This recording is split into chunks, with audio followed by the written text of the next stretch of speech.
Thank you, Anne.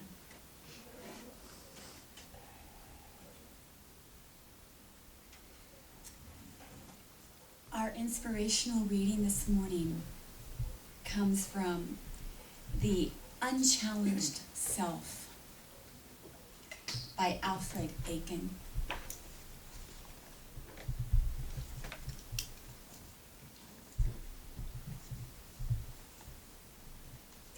God.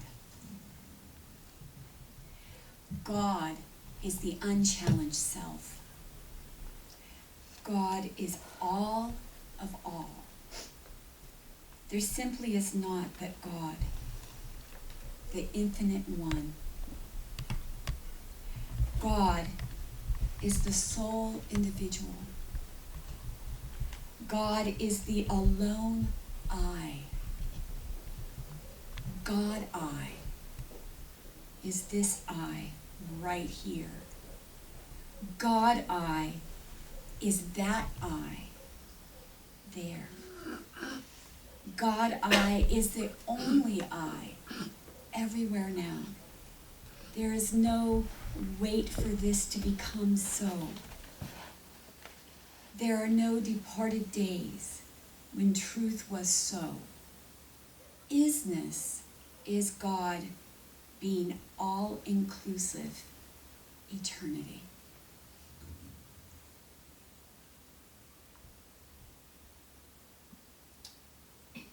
Should the suggestion arise that you must work out this problem, know the truth concerning it, go into the silence, reverse the error, overcome sin and its effects, get back to cause, unsee the difficulty as metaphysics advocates.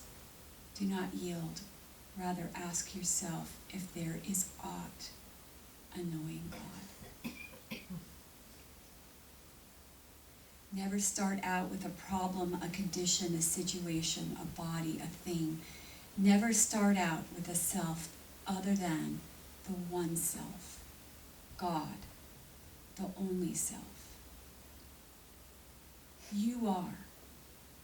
Never had a start, a beginning. God is without beginning or end. To assume either is to be in the throes of duality, blindness, which but leads deeper into the pit.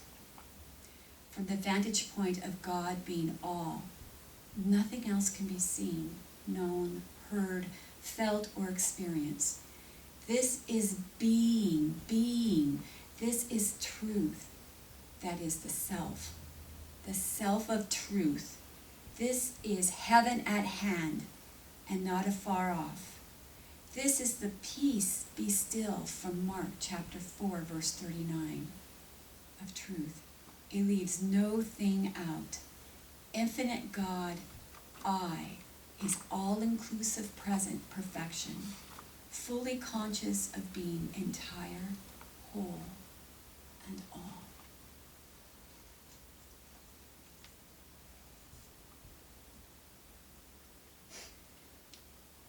Our speaker this morning is a teacher in the inner Christ, a minister. She is an artist. Life flows through her in the present moment, in art, in creativity, in her love nature for animals and pets, and in her individual, special perception, outlook of God in the world, and bringing forth that divine guidance. Speaking on, I am divinely guided by God. Please welcome Reverend Elaine Fuller-Zachey.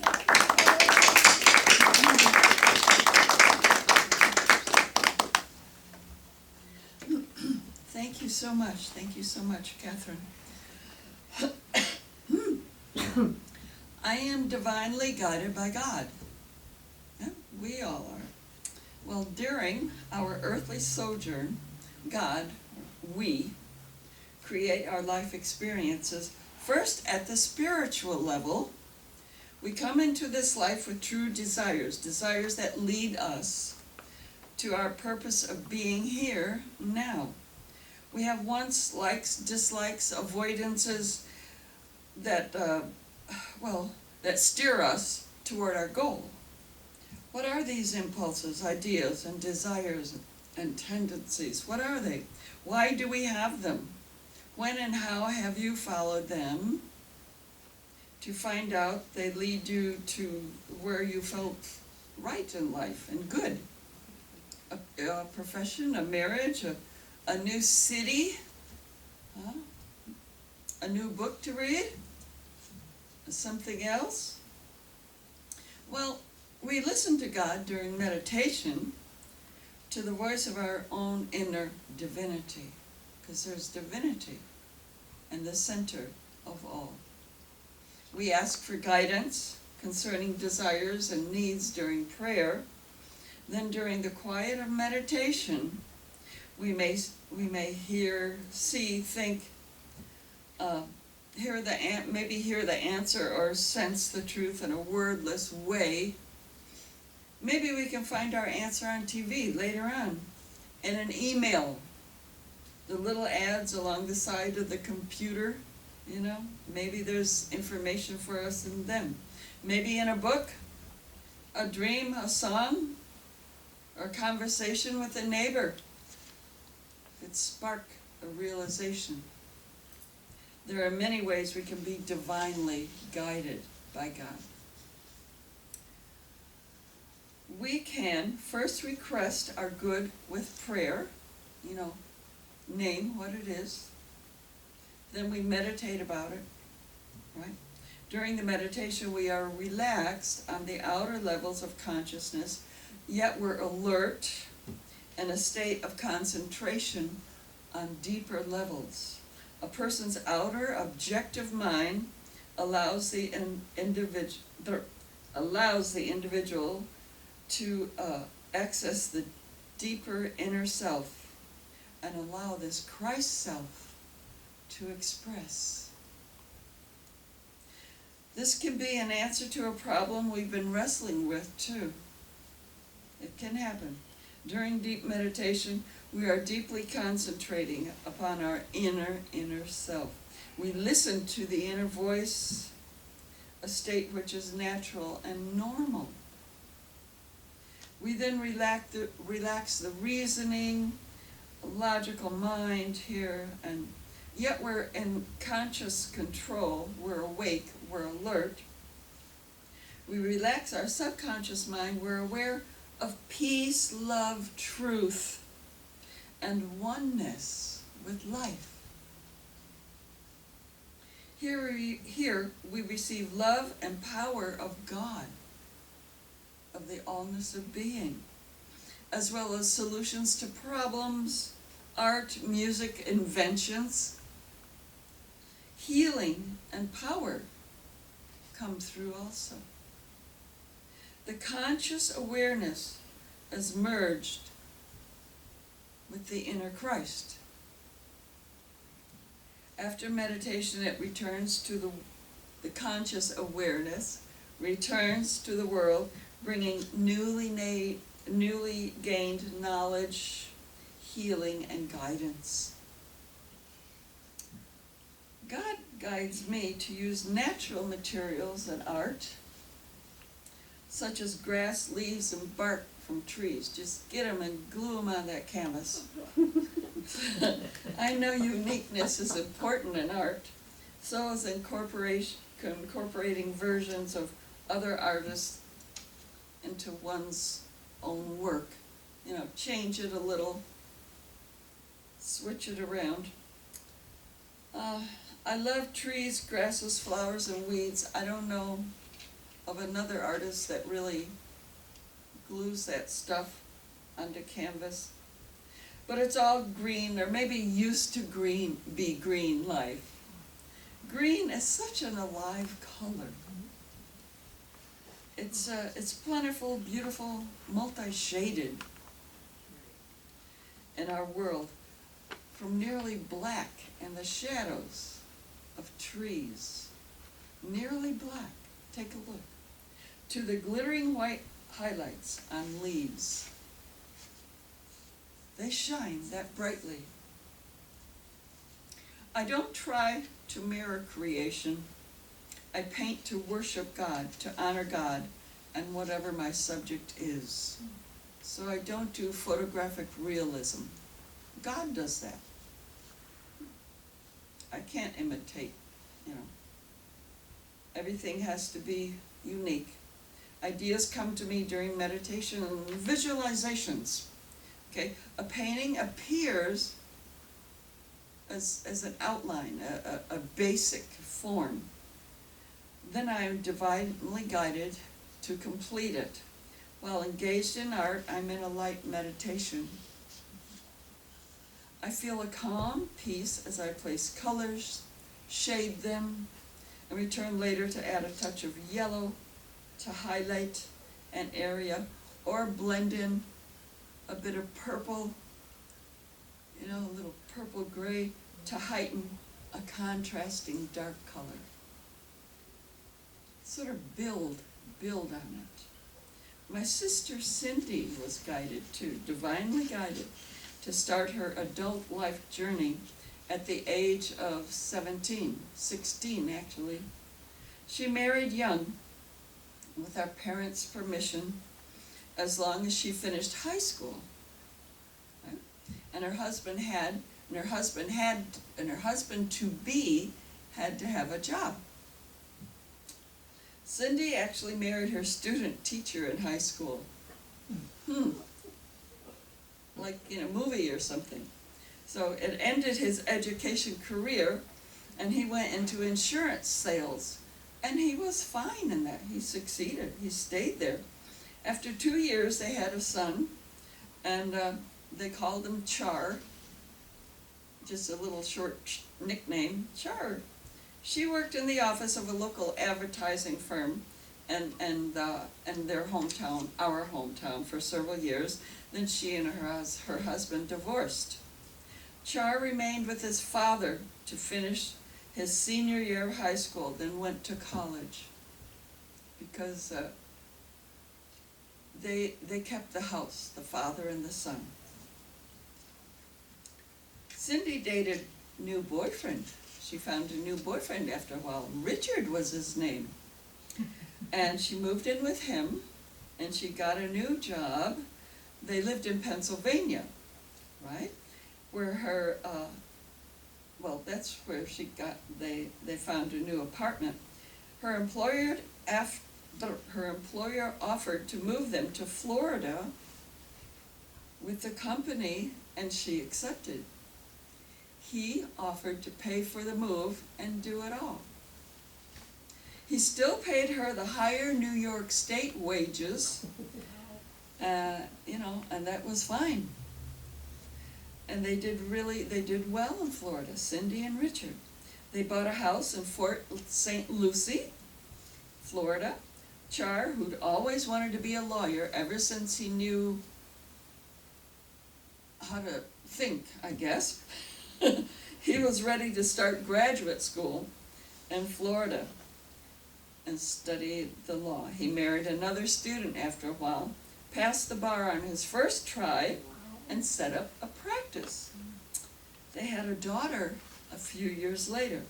Char is now a judge, and his specialty, family law.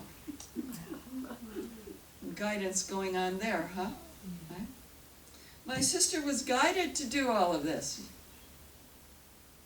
to go all of those miles and change her life so very much. Now her son makes life better for children who come before him in court. He too was guided by God to do good things. When are we guided? When are we guided? Do we know? Huh? What do you think? As a rule, God doesn't hit us over the head and say, listen up, you. It can come in a dream, maybe. An answer in a dream. Wake up and write it down on a notepad next to you. Right? What about an incident in your own life?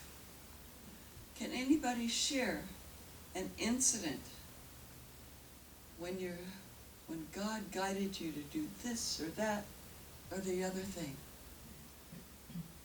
Any volunteers? Think about it. I'm sure it will come to you. What about writing music?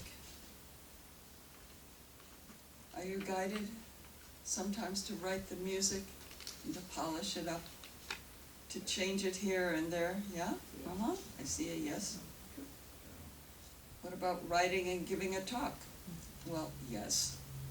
That's certainly part of it. Marrying someone.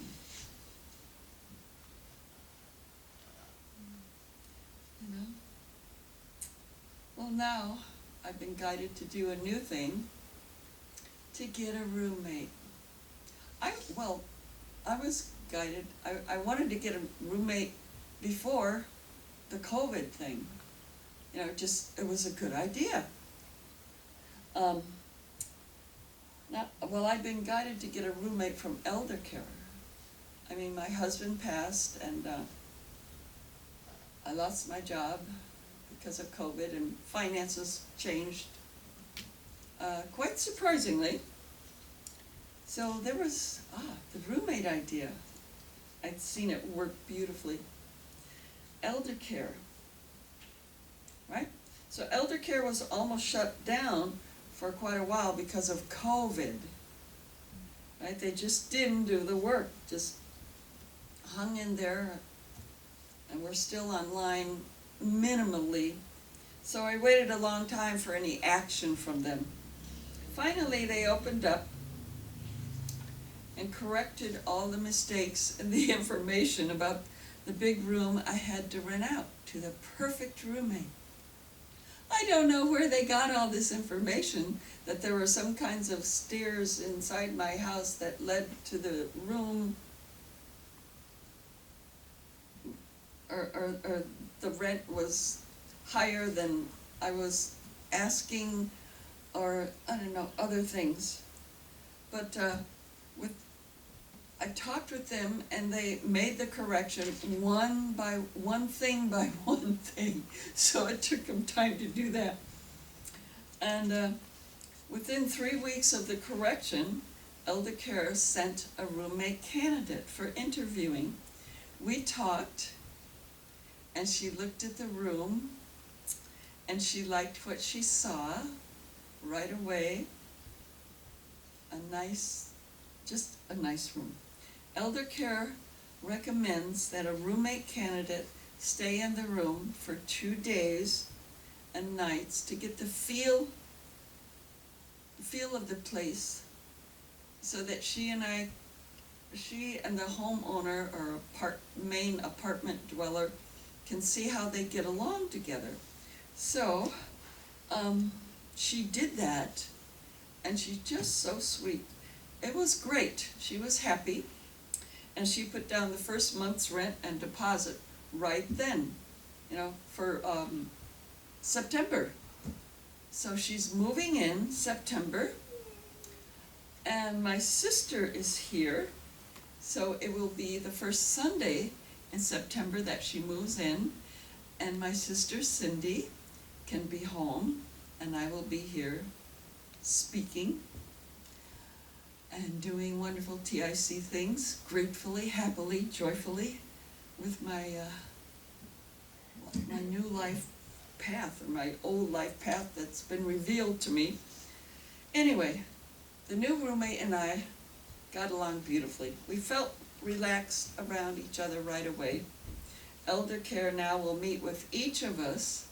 They have to do all this formal stuff and make sure they follow steps. So they want to draw up final paperwork and make sure that we each understand what's expected of the other. And that's good. That's fine. Love it. Elder Care has already investigated us, actually, and compared our needs and expectations separately, to match us up. So I've been guided to prepare for her, and she's been guided to go to elder care and come to my place. I could see her in my mind, not in details, but just, I couldn't see her face, but I could just somehow see her. I didn't make it up. It was just, it came to me without details, a general realization that the roommate would be ready when my home and when I were made ready for her. So it's all working out. It all works out. It really does. It's just amazing when we look back at it, when I look back at it, and I'm sure the same thing for you. Look back at your life and see how things go, step by step, step by step. I am divinely guided by God. We all are. We can pray for the guidance and for recognition of the guidance when it comes, then the right way to accept it. Naturally do this with our inner Christ guidance and plenty of thanks to God along the way. So I thank you very much for listening, and blessings to you.